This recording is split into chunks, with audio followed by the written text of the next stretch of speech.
Ponto Poder.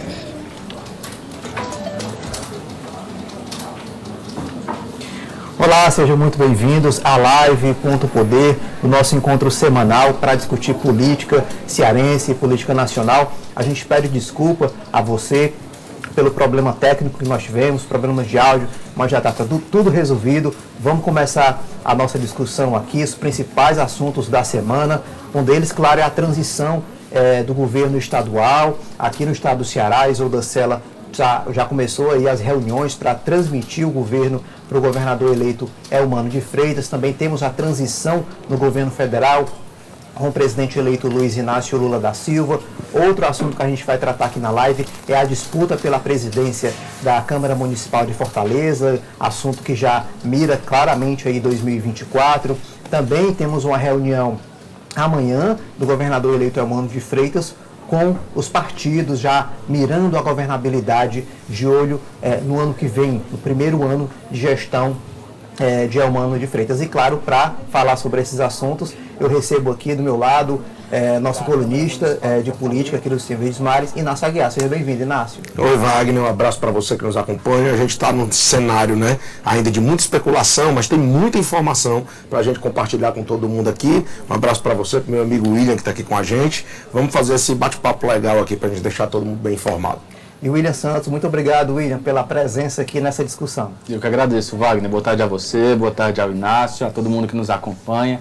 Vamos analisar aí, o que esses primeiros dias de transição já nos indicam, quais recados isso já traz. Bem, nessa semana tivemos aí a primeira reunião do governador eleito Eumano de Freitas com a equipe de transição. Os primeiros nomes já foram indicados, 6 nomes em relação ao governo do estado, representando aí o governo do estado, a governadora Isolda Sela, e 6 nomes representando o governador eleito. A gente acompanhou essa reunião, as primeiras palavras do governador eleito nesse período de transição e as primeiras preocupações do governador Eumano de Freitas, o governador que assume agora no dia 1º de janeiro. Vamos acompanhar um trechinho dessa fala em uma entrevista coletiva que o governador eleito deu, pontuando aí essas primeiras preocupações já para janeiro do ano que vem. Vamos acompanhar.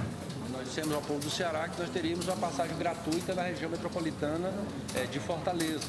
Nós nos comprometemos à implantação de hospitais polos regionais. Nós nos comprometemos a universalizar a escola em tempo integral. Então nós sabemos que a SEDUC já tem um plano sobre isso. Mas havia um plano com determinada configuração, inclusive do governo federal. Há uma mudança política importante. Acho que há oportunidades importantes para nós aproveitarmos. Então, nós vamos discutir, evidentemente, na equipe de transição. Vamos fazer contato da nossa equipe de transição com a equipe de transição do presidente Lula, para que a gente possa aproximar também esses entendimentos. Por exemplo, não está claro ainda como é que será mesmo a compensação da redução de ICMS que está projetada para o próximo ano. Isso tudo tem a ver com definições do governo federal. Então, o que nós queremos fazer no nosso governo em 2023 tem a ver com como vai ficar efetivamente a situação fiscal do Estado. Uma coisa é nós termos compensação, outra coisa é se não tiver compensação. Então, esse caminho, a compensação é 100%, é parte. Nós dissemos ao povo do Ceará que nós teríamos uma passagem gratuita na uma compensação da redução de ICMS que está projetada. E antes dessa fala aí do governador eleito, a gente falou aqui, desses 12 nomes indicados para compor, e foi um decreto no domingo passado, assinado pela governadora Isolda Sela.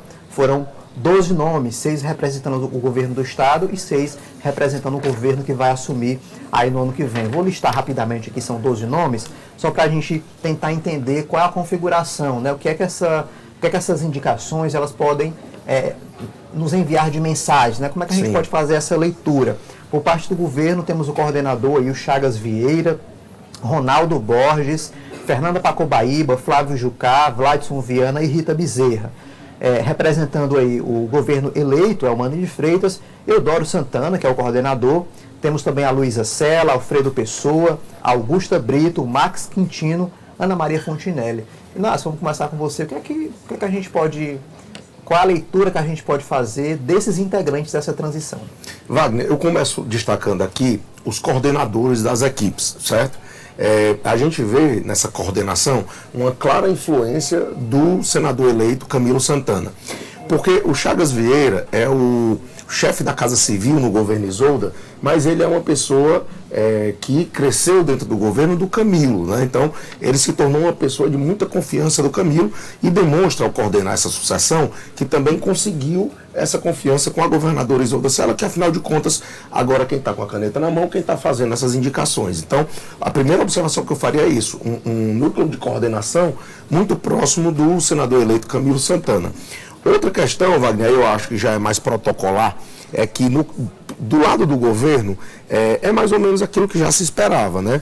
Principalmente os nomes do Ronaldo Borges, que é o secretário de Planejamento, da Fernanda Pacobaíba, que é a secretária da Fazenda. Então, tudo que a gente, inclusive, viu o Elmano falar, Wagner, passa pela área de planejamento, de orçamento e também da Fazenda, né, que é a arrecadação estadual. Então, para que o Elmano consiga cumprir os compromissos que ele fez durante a campanha, essas áreas elas vão ter que passar para o novo governo a real situação de como é que está essa questão orçamentária do Estado.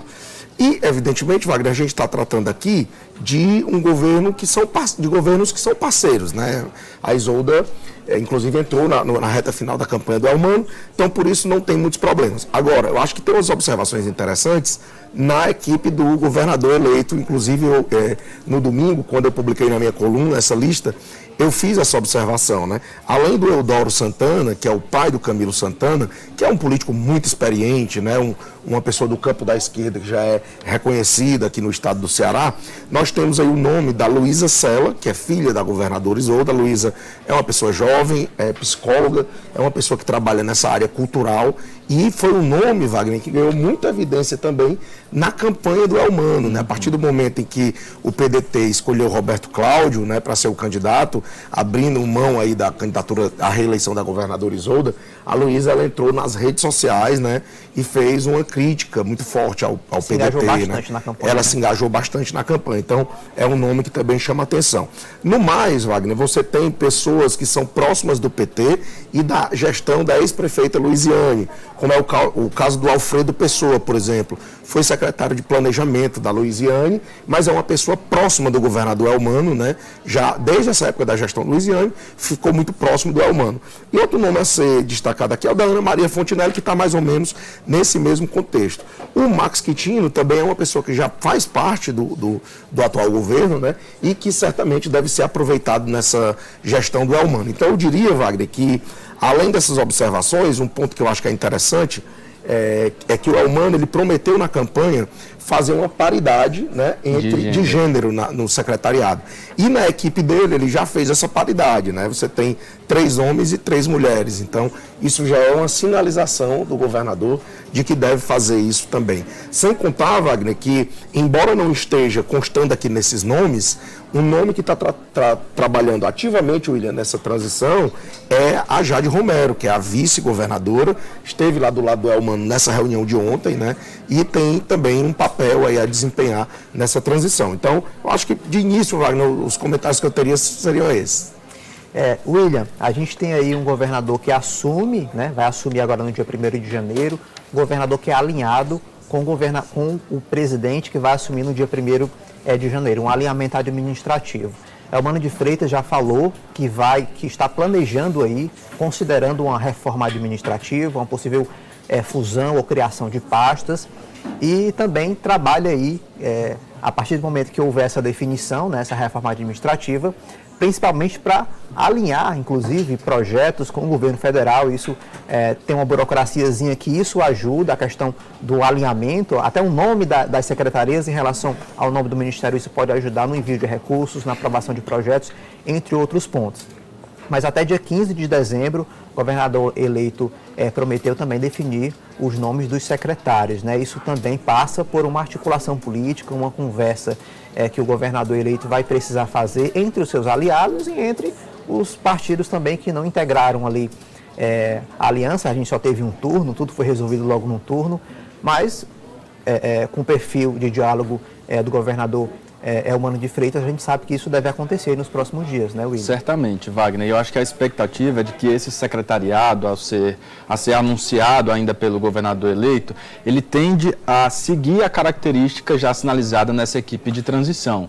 Eu acho que, primeiro, Elmano sinaliza que busca diversidade, com essa paridade de gênero e trazendo perfis bastante diversos, inclusive, como a própria pessoa, como a Luísa Sela, que tem uma trajetória ligada à cultura, já que é uma pauta muitas vezes que fica em segundo plano, óbvio que ela não está nessa equipe para tratar apenas disso, mas é significativo, né? E eu acho que uma outra observação que a gente pode fazer é como essa reforma administrativa, ela pode ser vista principalmente do ponto de vista de lá para cá, de Brasília para cá, do que efetivamente do Ceará para cá. Eu não acho que haja uma mudança tão grande nessa reforma, se a gente for pensar como uma continuidade de governo. A mudança maior vai ser, de fato, no governo federal, com a recriação de ministérios, com a criação de outros ministérios. O próprio presidente eleito Lula já falou, inclusive, de um Ministério dos Povos Originários. Isso vem sendo bastante elogiado por parte de movimentos ligados a essa pauta. E isso já esteve presente, inclusive, na equipe de transição, né? Isso já foi anunciado lá naquela portaria, enfim. De algum modo, eu acho que essa mudança maior vai ser lá, e aqui a gente vai ver uma adaptação, talvez, mas não uma mudança na essência do que o governo ele vai tratar e que espaço ele vai dar para essas pautas, porque, nesse sentido, já há uma continuidade, não é uma ruptura, não é uma quebra, não é uma visão tão diferente de governo como a gente vai estar vendo em relação ao governo federal nessa mudança de gestão. Mas eu acho que um outro comentário para fechar essa participação é pensar, muita gente, justamente por essa característica de continuidade, deve ficar se perguntando, para que então essa transição, com tudo isso, com todo esse protocolo, né? Não vai ser só uma continuidade? Ok, é também uma continuidade, mas eu acho que o outro recado é de transparência, é de colocar uma lupa e permitir que a população ela participe desse processo, que ela acompanhe esse processo. Quem são essas figuras, para que elas estão ali, né? Por que elas estão ali e como é que esse governo vai se desenhando, de fato. Há uma cota aí que o Inácio já analisou muito bem, né? De remanescentes do governo. Há também nomes ligados ao PT que voltam agora e que devem se manter nessa nova formação aí de gestão, mas que eu acho que também fica essa transparência de forma muito forte, né? Se não vai mudar muita coisa, eu acho que há sim mudanças que vão se apresentar.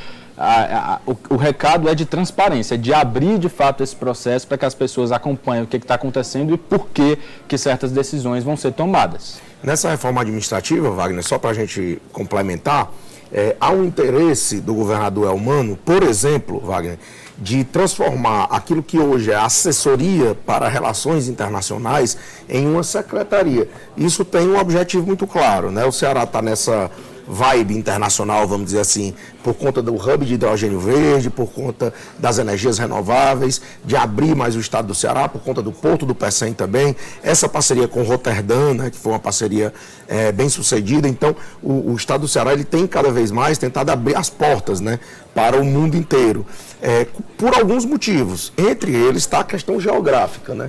O Porto do Pecém hoje é um ponto próximo dos Estados Unidos e da Europa, né? Isso é uma vantagem do ponto de vista do diferencial competitivo nesse mercado que é tão agitado e tão global, cada vez mais global, né? Então, tem essa necessidade que o governador provavelmente quer contemplar. E tem outras questões também, por exemplo, lá, se a gente pensar no plano federal, hoje é o Ministério da Economia.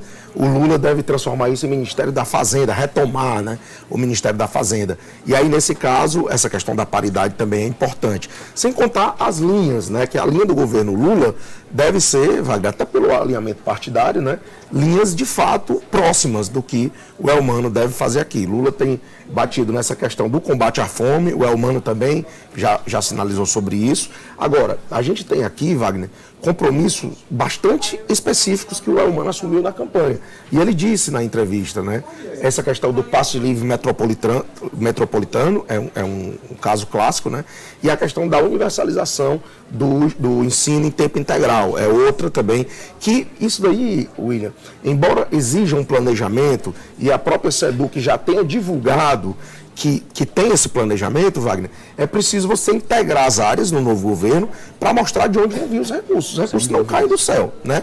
E para fazer uma ponte também com o governo federal, Wagner, é preciso dizer de onde vão sair os recursos para compensar as perdas do ICMS que os estados tiveram com a questão da redução do preço dos combustíveis, né?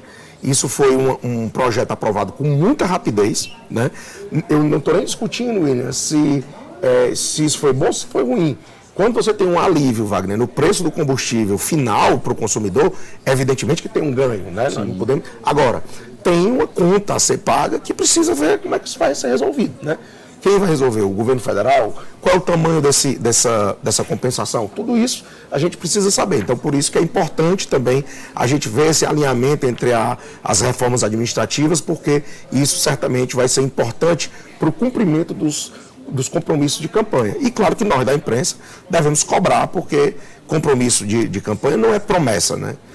Compromisso é quando você se compromete com as pessoas a executar uma política pública. Mostra, né? Viabilidade. Mostra viabilidade. É isso que eu acho que tem que mostrar nesse momento. Agora, Inácio, falando de governo humano, né? Amanhã, na sexta-feira, a expectativa aí de uma reunião, né, política entre o governador eleito e alguns partidos aí que compõem, né, que integram a Assembleia Legislativa do Estado do Ceará.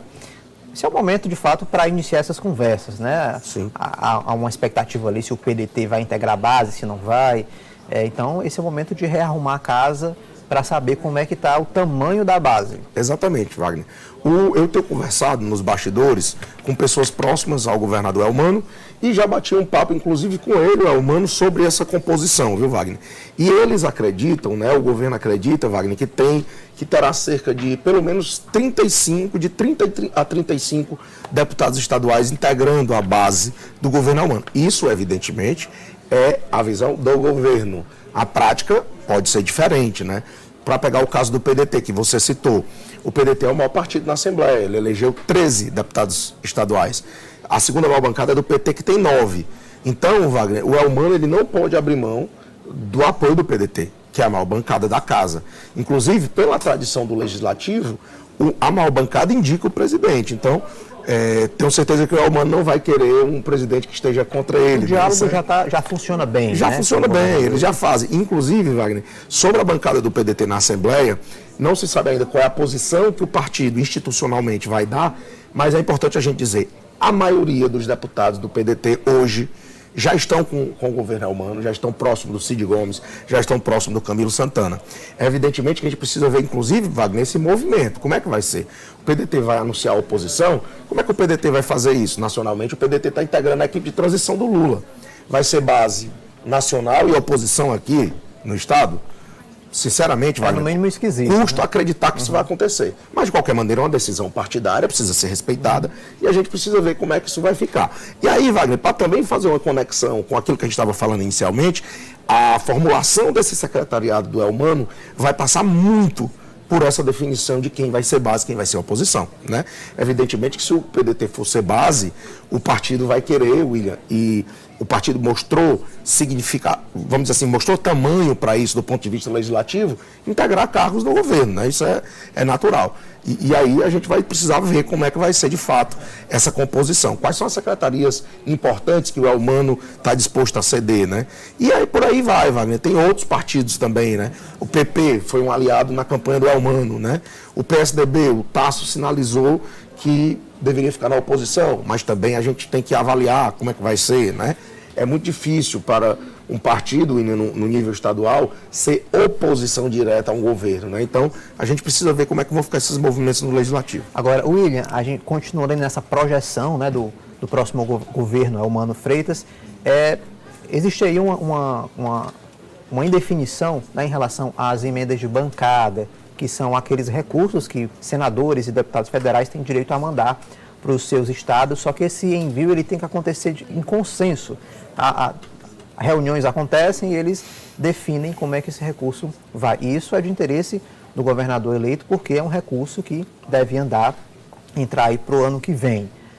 Ano passado não teve consenso, William, a gente acompanhou muito bem, deu aqui no Diário do Nordeste, toda essa indefinição, a oposição não acatou aí os argumentos da base.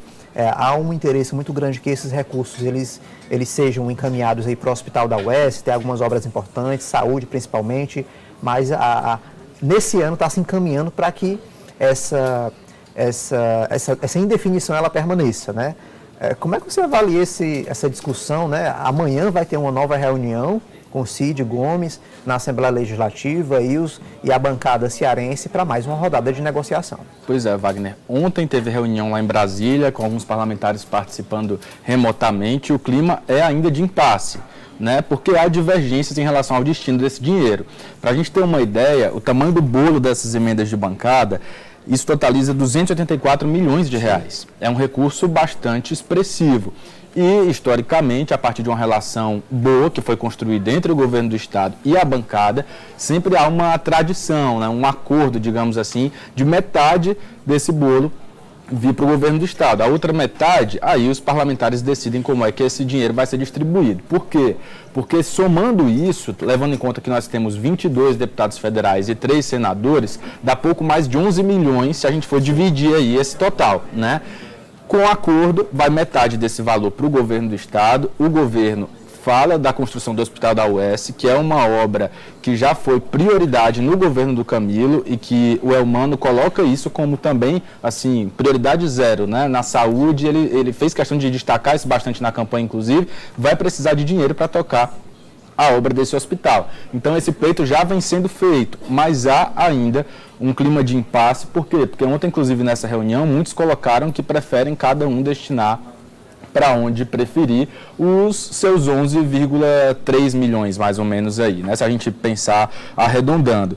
E aí a gente tem que levar em conta também que, nesse momento, os deputados, os senadores, eles são procurados individualmente por representantes de municípios, por prefeitos, secretários e também por representantes de muitas entidades.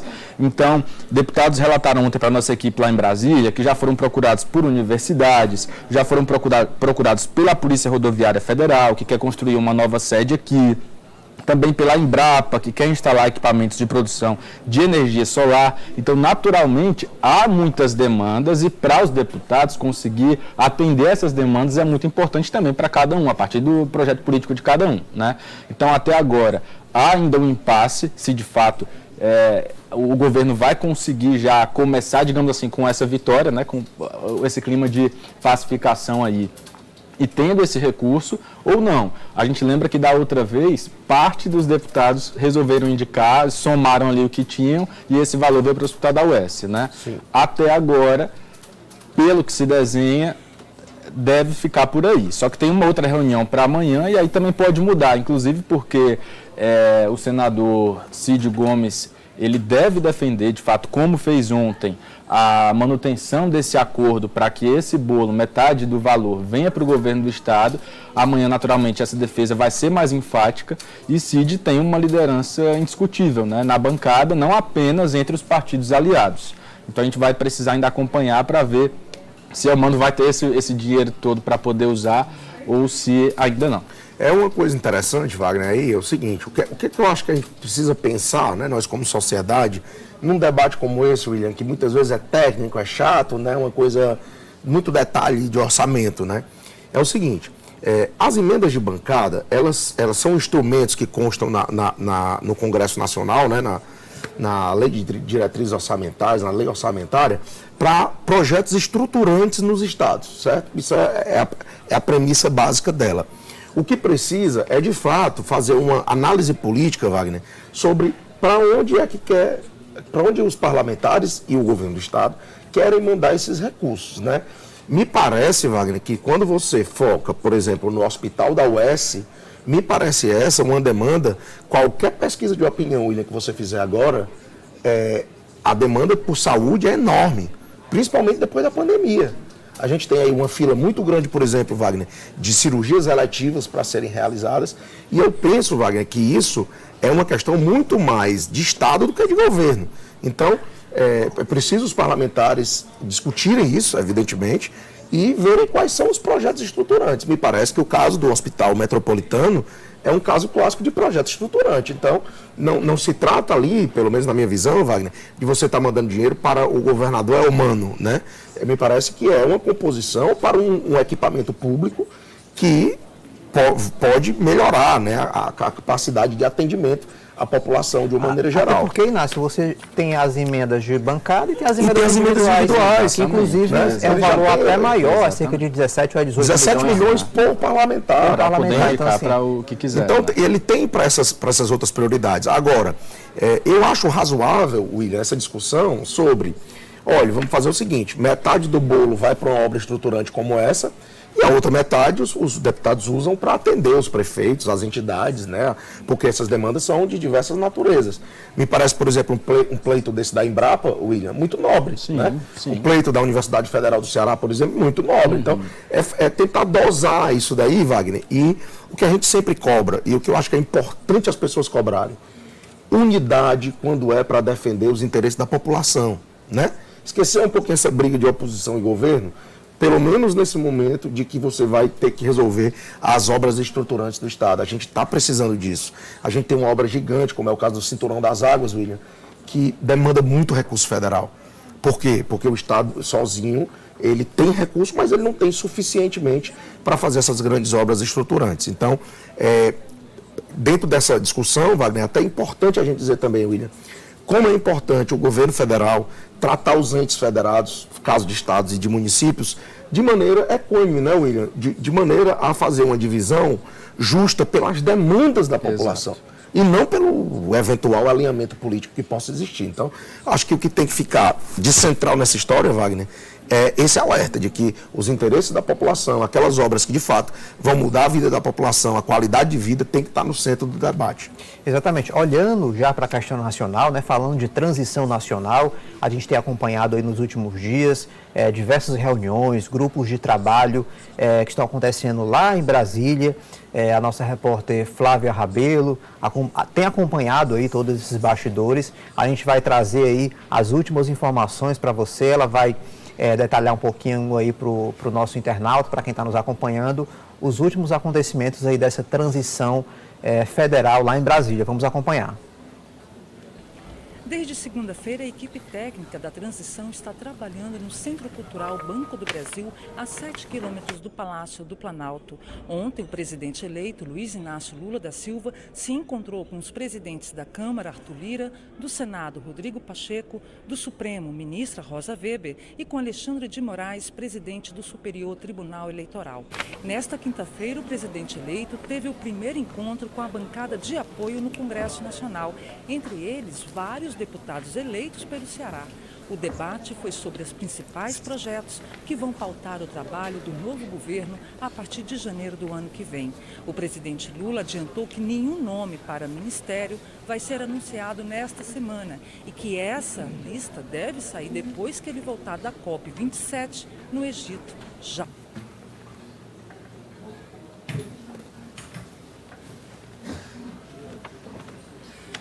Então, tá aí as últimas informações de Brasília, né? A gente acompanhou aí a Flávia Rabelo trazendo, mas agora a gente vai se despedir do nosso colunista William Santos. Ele tem outros afazeres, mas a gente vai receber um outro convidado daqui a pouco para continuar essa discussão, não só de Brasília, mas também aqui de Fortaleza. William, muito obrigado. A gente, claro, lhe convida, lhe aguarda para as próximas semanas aqui. Pode contar comigo, no Live Wagner. Poder. William, você é Obrigado, sempre obrigado, aqui. Inácio. É abração. o verdadeiro significado de live, né? Tudo ao vivo, a gente tudo está ao no meio vivo, da redação, daqui a pouco estou indo para outro ponto da redação, porque a produção de notícias tem que continuar, né? É isso aí. Obrigado, pessoal, e até a próxima.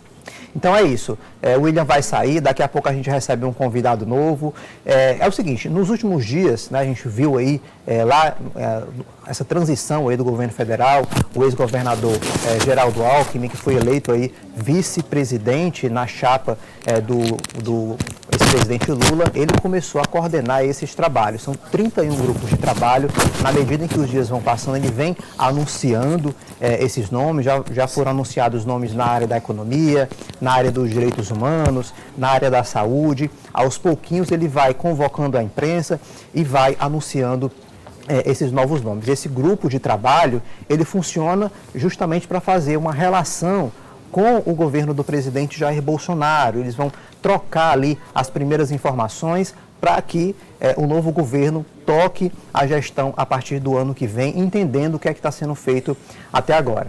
Então é o seguinte, a gente já tem um convidado novo, Felipe Felipe Azevedo, nosso repórter de política aqui do Sistema Verdes Mares, se juntou aqui a nós para continuar essa discussão. Muito boa noite, Wagner, boa noite, Inácio, todo mundo que está acompanhando. A gente vai falar um pouco aqui sobre os bastidores e sobre como que anda as movimentações aqui na Câmara Municipal de Fortaleza para a sucessão, né? Vai ter agora, no final do ano, a escolha do novo presidente, a mesa diretora. A gente está apurando esses assuntos e vamos falar um pouco sobre esse assunto aqui. Wagner, só para a gente falar um pouco sobre a transição nacional, né? Nesse momento, Wagner, os grupos já estão formados, né? Está meio que desenhada, Wagner, a ideia do presidente Lula de fazer um governo, né, vamos dizer assim, de coalizão democrática, né? A própria transição não tem uma cara assim, muito própria do PT em si, e isso faz parte desse movimento, né? Agora, o que tem muito, Wagner, ainda é especulação, né? Hoje, a notícia do dia é que o Lula fez uma crítica, né, a essa questão do equilíbrio fiscal, né, do arroxo fiscal. E isso não repercutiu bem no mercado, né? Essa fala do Lula. Porque pode dar uma sinalização, de repente, de que não vai cumprir essas questões das metas fiscais e tal. Não, até, Wagner, para ser bem franco, não me parece que vai ser isso a tônica, né? Até porque o Alckmin é uma figura que sempre foi conhecida pela austeridade fiscal, né? Do PSDB, e ele tá lá governador de São Paulo, né?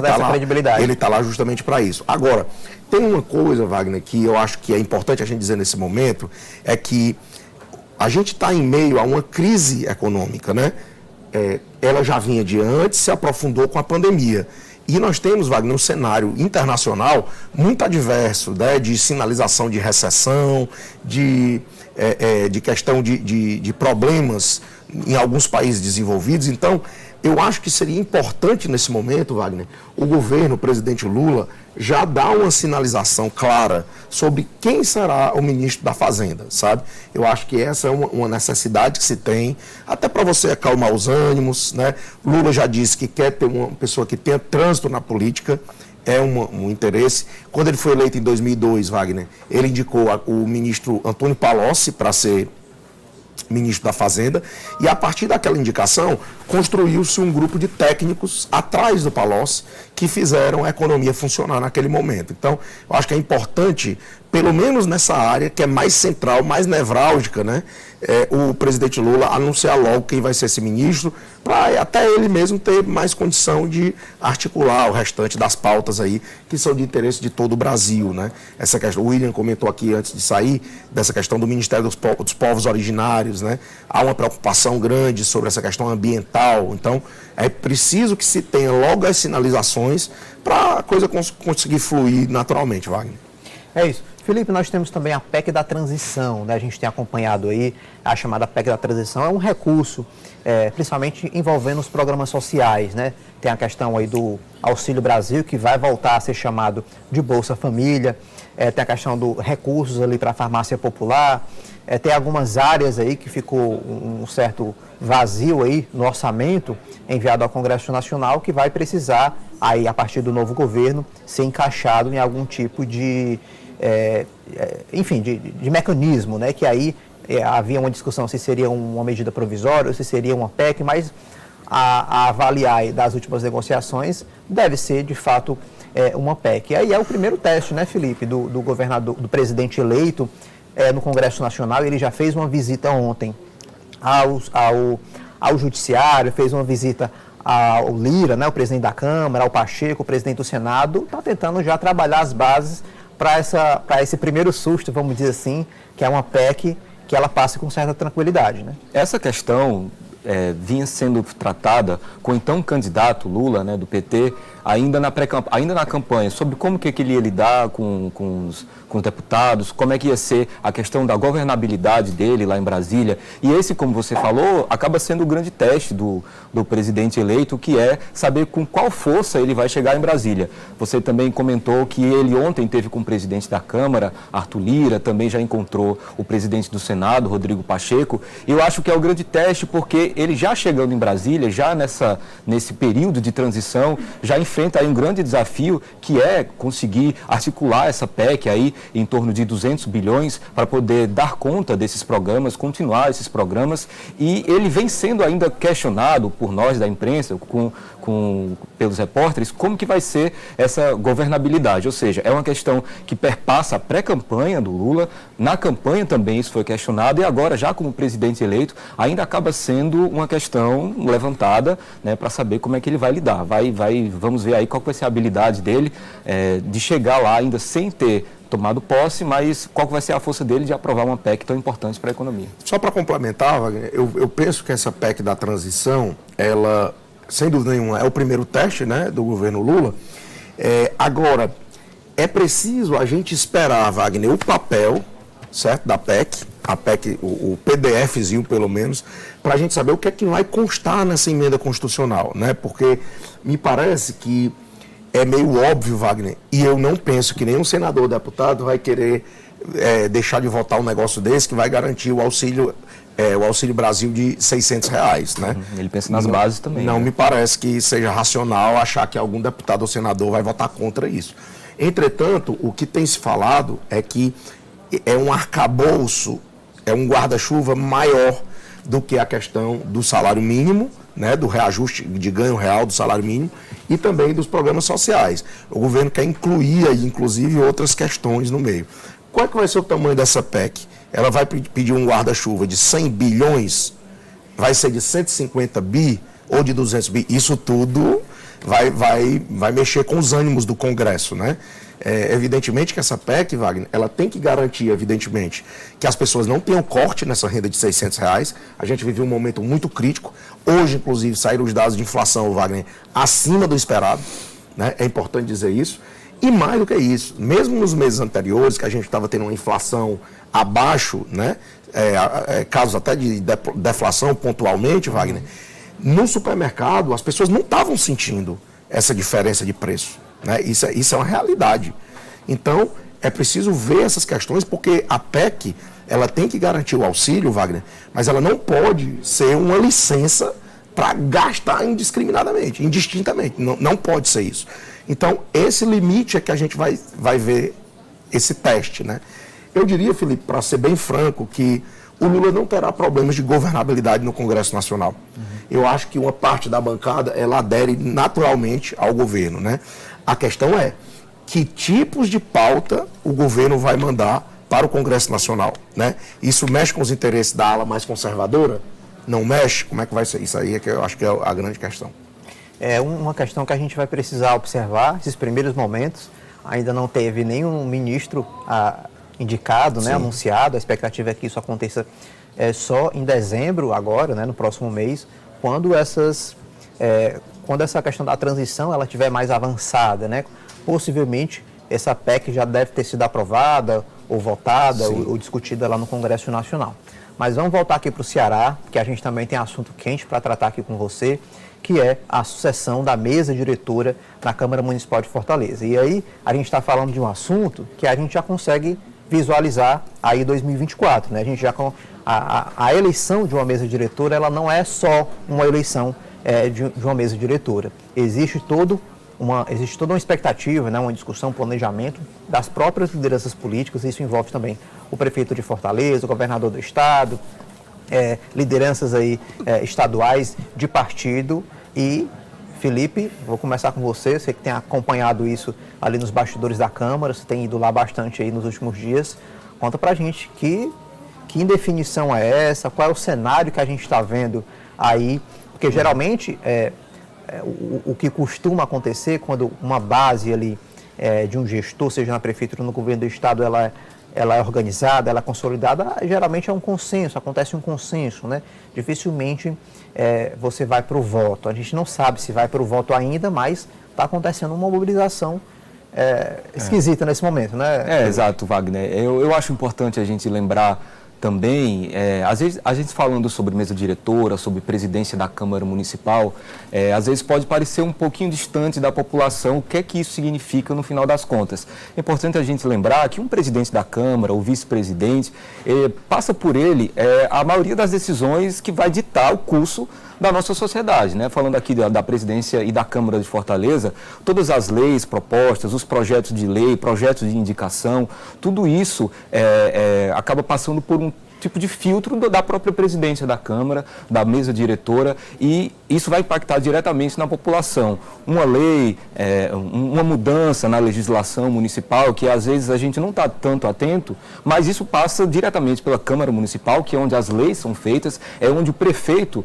né, no caso o Sarto, manda um projeto que precisa ser aprovado. Então tudo isso acaba sendo uma discussão que podemos pensar que é um pouco distante da nossa realidade, mas que é diretamente ligado ao nosso dia a dia. No dia a dia, E é exatamente o que está acontecendo agora. A gente está chegando próximo do final da atual legislatura, onde o presidente Antônio Henrique, do PDT, já é pela segunda legislatura consecutiva, ele está à frente da Câmara, e os bastidores estão quentes porque os grupos lá dentro, eu acho que é a primeira coisa que eu queria destacar, a formação desses grupos, estão começando a se movimentar para somar votos e eleger o próximo presidente da Câmara Municipal. Destaco principalmente dois grupos que é aí personificado pelo PT e pelo PDT. Os dois candidatos, que a gente ainda nem pode chamar de candidato porque ainda não foi registrado, né? Mas os dois vereadores aí que estão tentando disputar essa vaga e ser eleito presidente é o vereador Gardel Rolim, que hoje é o atual presidente, é o atual líder do governo, na casa, e o Léo Couto, que é do PSB. O Gardel, ele está muito próximo do grupo do prefeito Sarto, inclusive a preferência do Sarto e a indicação dele, enquanto o Léo Couto é mais próximo do núcleo duro do governo do estado, né, personificado aí pelo governador eleito Eumano de Freitas e pelo ex-governador, senador eleito Camilo Santana. Já aí a gente consegue enxergar a medição de forças que está lá dentro, né? Uma vez que o prefeito tem interesse em que o próximo presidente seja próximo dele, ao mesmo tempo que a gente já consegue estabelecer que também o grupo ligado ao governo do estado também tem interesse em ter esse presidente dentro, né, mais próximo de si. E como você falou, eu acho que o Inácio pode até comentar um pouco mais sobre isso, isso nos joga diretamente para 2024. Né? A gente sabe que os vereadores estão mais próximos da população, eles estão nos bairros, né, eles estão diretamente ligados às massas, nas comunidades. Por que isso é interessante para 2024? Em 2024 vamos ter eleição para a Prefeitura de Fortaleza e ter o presidente da Câmara com um grupo coeso, né, uma unidade de base já estabelecida, vai sim ajudar, né, a campanha de 2024 a ter aí essa base mais próxima e poder articular melhor essas estratégias de campanha em 2024. O momento é esse, o momento é de muita articulação nos bastidores. A gente que anda por lá, eu, por exemplo, ontem estive lá e eu estava no gabinete do Gardel Rolim, por exemplo. Então ele recebe muitos vereadores, conversa, é mesmo uma campanha dentro da Câmara, né? São 43 vereadores e eles aí ficam lutando voto a voto, porque essa eleição é aberta, é por maioria, então é interessante que cada um tenha um número maior de votos para ser eleito, né? A eleição vai acontecer daqui 20 dias e ainda está tudo em aberto por lá. Agora, Inácio, tem a questão aí de ser o Léo Couto, tem uma interferência ali do Camilo Santana. Você tem apurado sobre isso também? De fato, ele está interferindo mesmo? Como eu tenho conversado, Wagner, com os dois grupos, né? Eu estive recentemente com o Gardel, estive também com o Léo. O Léo Couto, é importante que a gente diga, ele é de uma família uma família tradicional política aqui de Fortaleza. O pai dele, José Maria Couto, foi presidente da Câmara. O avô do Léo também foi presidente da Câmara. Então, ele tem esse interesse, esse desejo pessoal de ocupar esse cargo que foi, né, dos antepassados, né, das pessoas da família dele. E o Gardel, por outro lado, Wagner, ele tem a seu favor dois trunfos que eu diria, né? Primeiro, ele é o líder do governo, então ele negocia com os parlamentares, né, essa questão da aprovação dos projetos, inclusive com a oposição, né? É um trabalho da liderança do governo também dialogar com a oposição. E ele também tem, Wagner, um trunfo que é pertencer à maior bancada da Câmara. A maior bancada na Câmara Municipal de Fortaleza é do PDT, que tem 10 membros. E pela tradição, no Legislativo, a maior bancada, eu falei isso lá da Assembleia, né, rapidamente, pela tradição, a maior bancada indica o presidente, né? Pelo menos em tese, as coisas funcionam assim. E uma outra questão que também ocorre é que o Gardel é a preferência do prefeito José Sarto, né? E evidentemente que essa eleição, Wagner, ela tem um olhar para 2024, não deixa de ter, porque é o primeiro teste, né? Principalmente depois do rompimento entre PT e PDT, a gente precisa muito ver, né, Felipe, como é que vai ficar esse movimento entre os dois partidos. O que eu tenho de mais concreto, Wagner, dessa eleição da Câmara, é que o Gardel, ele está com um grupo de parlamentares. A lista dele hoje tem 29 nomes, né? A Câmara Municipal tem 43 vereadores e ele tem atualmente uma lista de 29 nomes. Lembrando que eles, os candidatos lá, Wagner, eles não são obrigados a formalizar a candidatura agora. Eles podem deixar para formalizar só no dia da eleição, que é a primeira sessão de dezembro, que é no dia 1º de dezembro, certo? Eles não precisam formalizar. E é por isso que a gente precisa também fazer uma diferenciação nisso. O Gardel, quando ele apresenta essa lista de nomes, inclusive ele reuniu esses vereadores, tem foto, inclusive, dessa reunião, isso aí, Wagner, é uma sinalização de que ele está à frente, né? E eu diria, Felipe, bem à frente dessas negociações, porque um número desse de 29, Wagner, de 29 nomes, é um apoiamento muito robusto, né, para um candidato. Lembrando que basta o presidente eleito ter maioria simples, né? Então, um voto a mais já daria a presidência para o vereador que tivesse um voto a mais.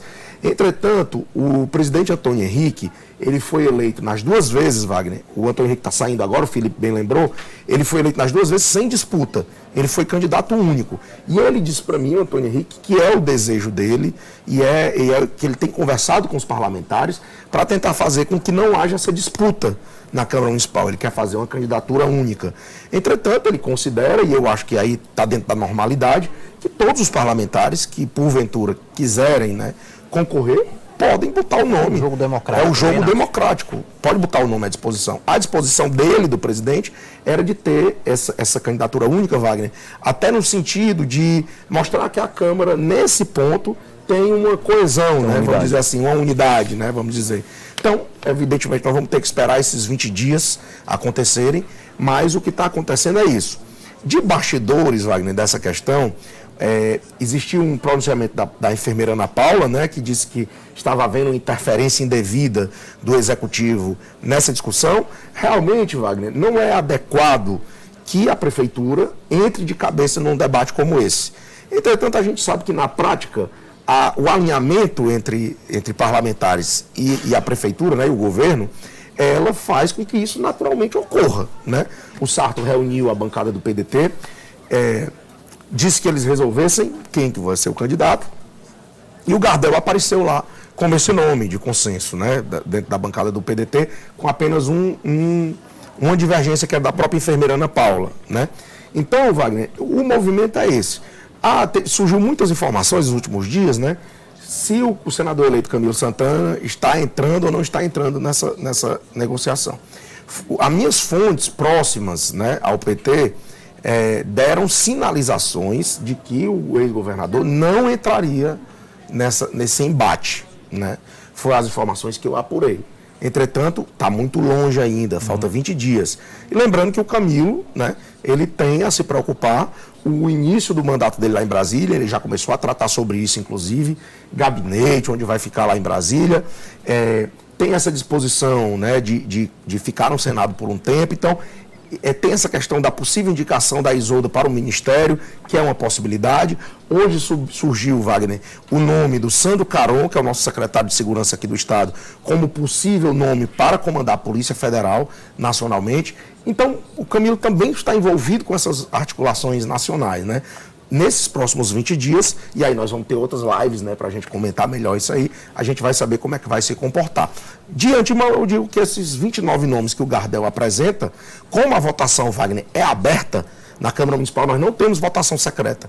Então o vereador ele vai ter que chegar lá e dizer, meu voto é tal. Se ele tiver feito um compromisso com um e votar no outro, é uma coisa que pode acontecer, a gente sabe, né? Mas sem o voto secreto é mais difícil de ter esses posicionamentos. Vamos aguardar.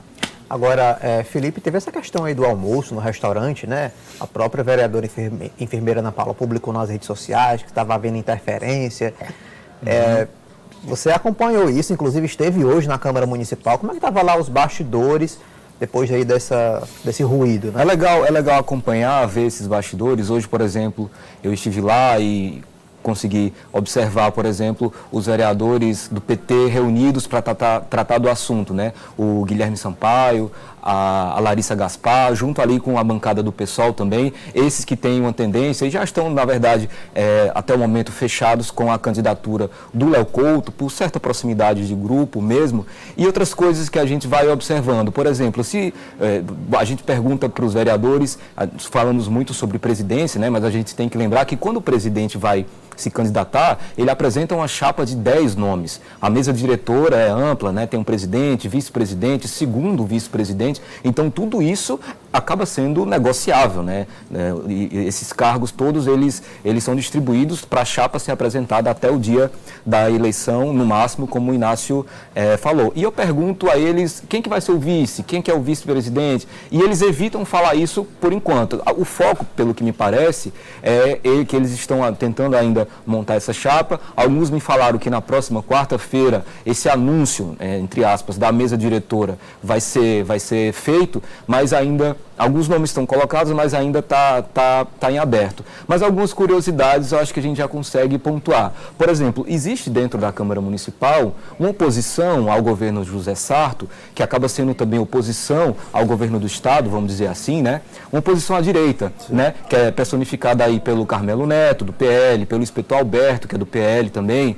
Temos o Guilherme Sena, o Márcio Martins, o Sargento Reginaldo. É interessante pensar em quem essas pessoas vão votar, porque a associação com o grupo acaba sendo feita de forma automática.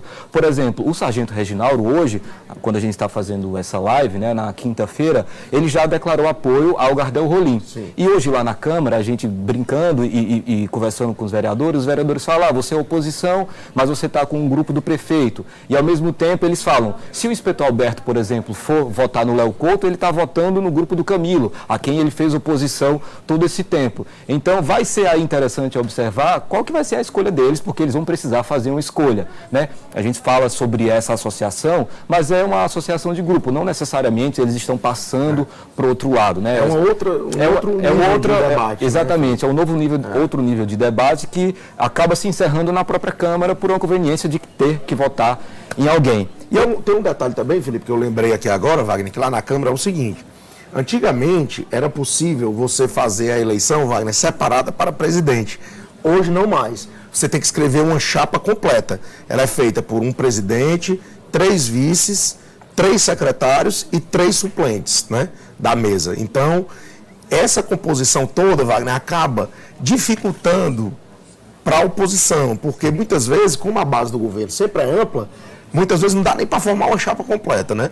Nós não sabemos se esse é o caso agora, mas essa nuance do regimento interno da Câmara, ela acaba pesando também para facilitar esses entendimentos. Interessante. O que eu ia pontuar, acho que para a gente já dar um arremate, só uma curiosidade, né? A gente tem na Câmara uma figura que é emblemática, que é do vice-presidente Adaildo Júnior, e que ele, durante essa última legislatura, acaba sendo quem mais preside as sessões, porque o presidente Antônio Henrique acaba despachando no gabinete, enfim, essa função de comandar as sessões acaba ficando para o vice-presidente. E além do cargo importante, o Adaildo também é uma figura muito aguerrida, né? Agora na campanha ele acabou se destacando pela defesa que fez ao Ciro Gomes, ao seu grupo natural da política. E pelo que eu apurei, eu acho que a apuração do Inácio também, ele não tem interesse ou não está cotado a nenhum cargo na mesa diretora dessa vez, até o momento, pelo menos. Então, é interessante pensar quem acompanha o dia a dia da Câmara Municipal, como é que seria a Câmara sem o Adaildo presidindo a mesa, né, as sessões, e nem na mesa diretora mais, né? Vai ter que aí acompanhar das galerias junto com os outros vereadores. É interessante pensar nesse cenário. É uma figura tão engajada ali em relação ao Ciro, ao próprio prefeito, o ex-prefeito Roberto Cláudio, ao Sarto ali. Ele realmente ele abraça o grupo que ele está entregue, ele diz que é muito fiel, né? Então ele vai até o fim, diz que até o fim da campanha, que não ia fazer campanha para o Lula se o Ciro não fosse para o segundo turno. De fato não fez e acabou e estava na fila há muito tempo para presidir a Câmara, era uma reivindicação dele. Sim. Havia uma insatisfação pública, inclusive, fazendo críticas a dirigentes aí do próprio partido do PDT, em relação a isso. Então, é de fato um fato curioso que o Felipe traz aqui pra gente. Pois é, o Adair é uma figura folclórica até, né, Wagner? Pela forma com que ele se expressa, né? O estilo dele, né? Entretanto, ele tinha esse pleito de ser presidente da casa, né? Então eu acredito, Felipe, que de alguma maneira o grupo deve contemplá-lo aí, né? De alguma outra forma, porque ele realmente fez essa defesa muito forte do PDT aí na campanha.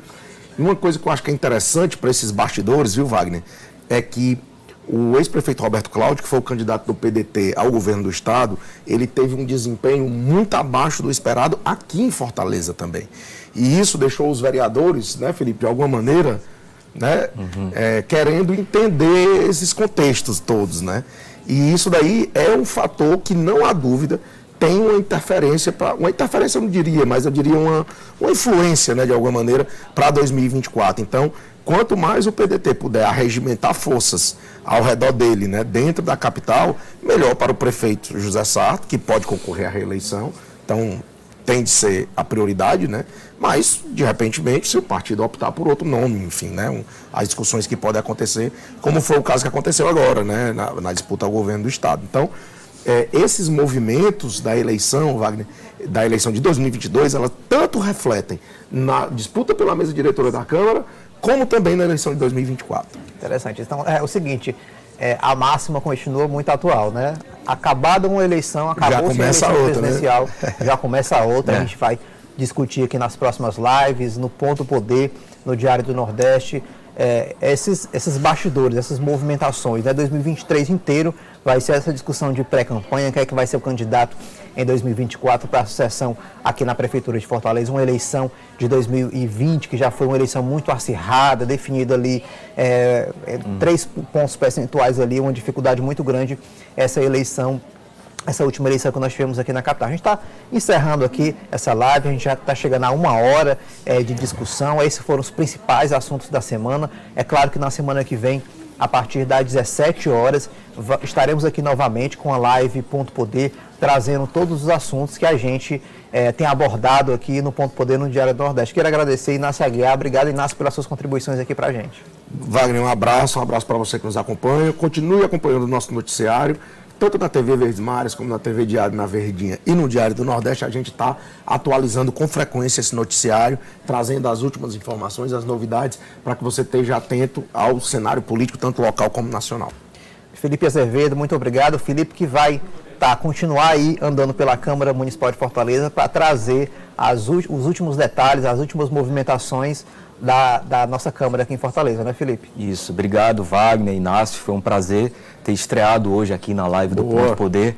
Quem gosta de bastidores, quem gosta de política, quem gosta de todos esses assuntos que a gente falou aqui, acompanha no Diário do Nordeste. Tudo que a gente falou aqui também é matéria no Diário do Nordeste, na Verdinha. E me chamem mais vezes que eu venho aqui conversar com vocês. Na hora.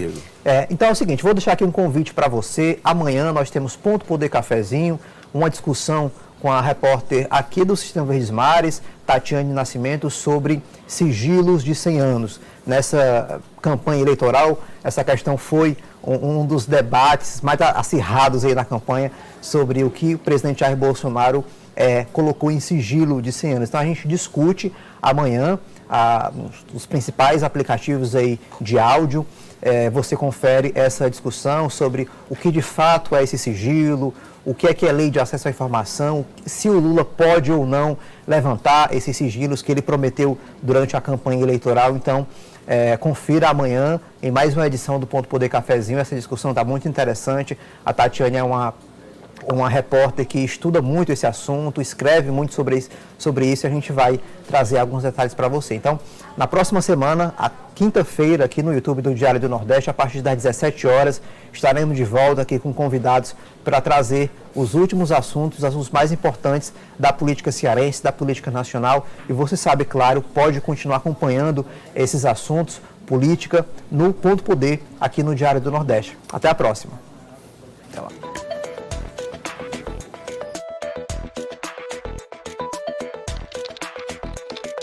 Ponto Poder.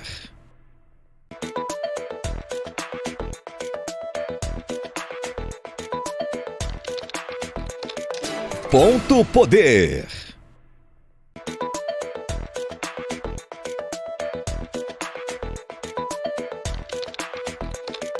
Ponto Poder.